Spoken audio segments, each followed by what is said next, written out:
대통령, 대통령실, 국민의힘, 이 세 집단의 공통점은 너무 간단합니다.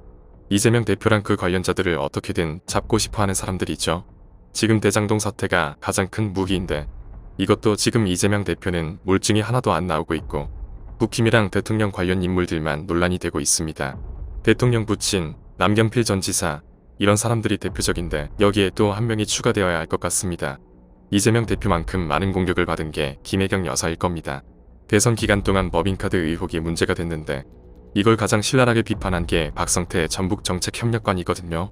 그런데 이분 최근에 업무추진비 부당사용 의혹으로 훈계 처분이 내려졌다고 합니다.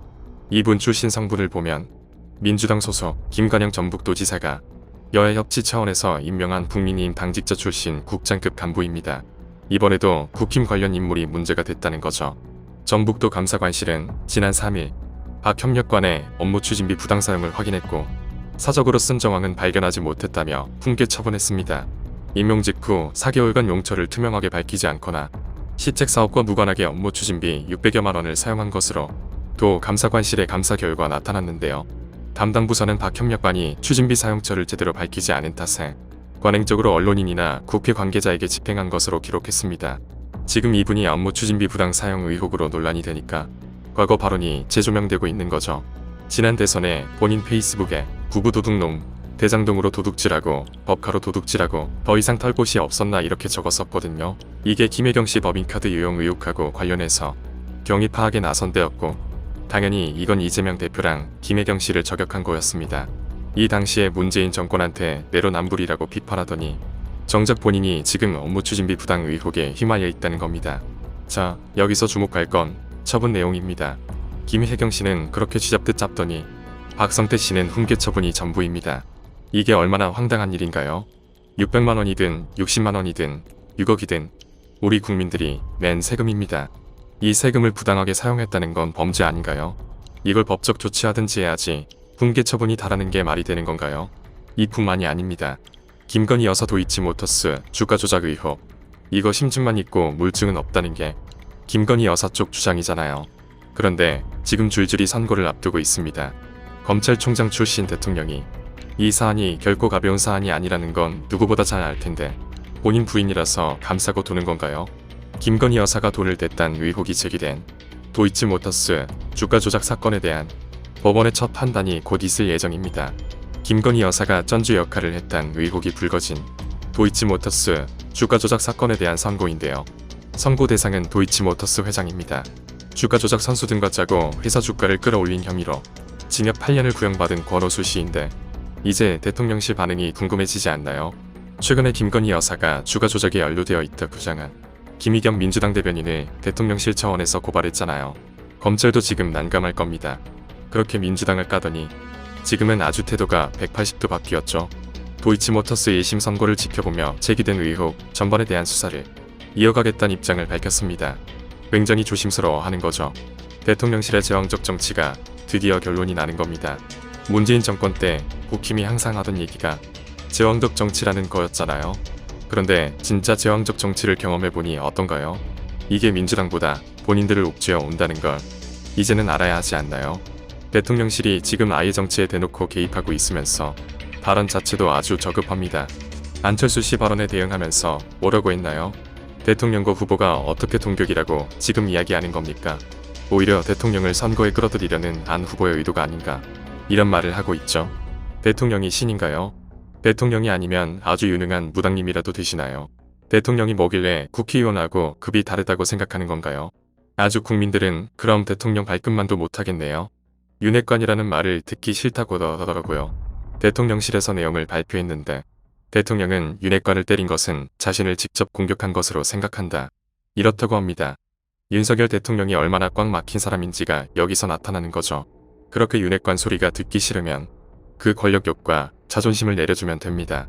대통령실이 하고 있는 발언만 봐도 어떤가요? 윤 대통령을 위해 노력한 측근들을 싸잡아 간신배, 몰입배로 몰아간 이준석의 프레임을 들고 나왔다고 보는 것이다.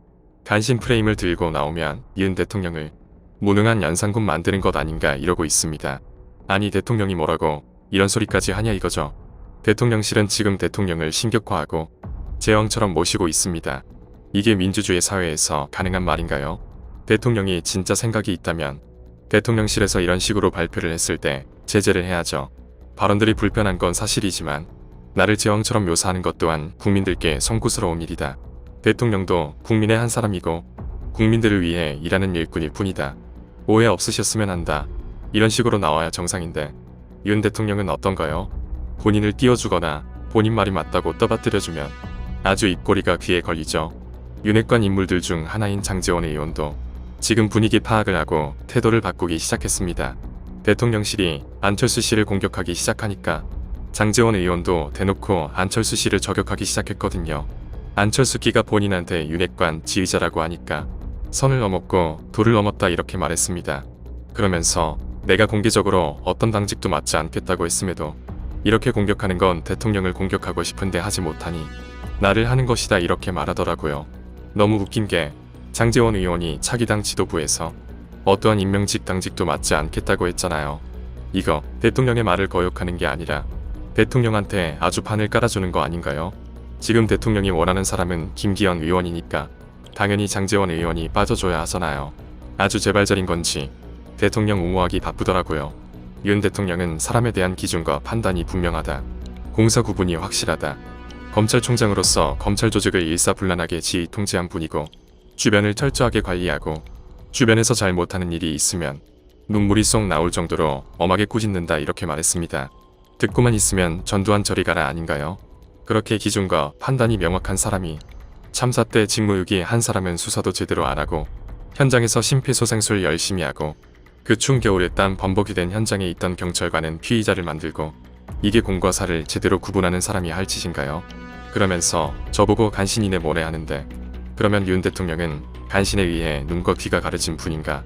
그렇다면 윤 대통령이 무능하다는 것인데 유능한 대통령 옆에 간신히 있을 수 있겠는가 이렇게 말했는데 이건 개인적으로 굉장한 말실수라고 봅니다. 지금 상황을 너무 정확하게 파악한 발언인 것 같은데요. 장제원 의원은 옆에 붙어있는 충신이고 대통령은 지금 제대로 하는 일이 하나도 없기 때문에 무능하기 때문에 장제원, 김기현 이런 사람들이 옆에 붙어있는 거 아닌가요? 어떻게 이렇게 상황 판단이 정확하신지 모르겠습니다. 그리고 기억력이 굉장히 안 좋은 것 같은데 본인 이 대통령의 정계 입문 전부터 함께한 사람이라고 하더라고요. 벌써 잊었나요? 윤석열 대통령은 박근혜 대통령을 탄핵시켰던 사람입니다. 이때 본인이 윤석열 당시 검찰총장하고 같이 했나요? 지금 장제원 의원을 비롯한 국힘 의원들은 이재명 대표 건들 시간에 본인들이 모시고 있는 대통령부터 잘 챙기시길 바랍니다. 이재명 대표는 어차피 검찰이 수사 중이고 이재명 대표가 알아서 잘 대응하고 있습니다. 지금 민생이 얼어붙다 못해 아예 죽어나고 있습니다. 도시가스, 전기요금 이런 게 줄줄이 오르면서 물가 부담이 외환위기 이후 24년 말에 최고라고 합니다. 실제로 상승률을 보면 지난달 가정에서 사용한 전기가스 난방비 등 연료 물가 지수는 135.75로 1년 사이 무려 31.7%나 오른 것으로 집계됐습니다. 외환위기 당시인 1998년 4월 이후 24년 9개월 만에 가장 높은 상승률입니다. 구체적으로 보면 도시가스가 36.2%, 지역 난방비가 34% 올랐고 전기료도 29.5% 상승했습니다. 제발 윤심 말고 민심을 챙겨주십시오. 이제는 비판하는 것도 힘들 정도로 무능해서 우리 국민들이 지치지 않으실까 걱정입니다. 오늘 내용은 여기까지입니다. 긴 영상 시청해주셔서 감사합니다. 유익하셨다면 구독과 좋아요 한 번씩 부탁드립니다.